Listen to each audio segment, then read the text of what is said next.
जीवन बितेबै जीवन बितेबै हमरा हमरा हमरा ने चाही सुख आराम मेरा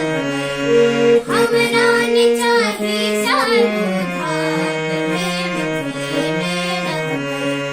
अपना किशोरी जी के अपना किशोरी जी के कहल बजेबै मेरा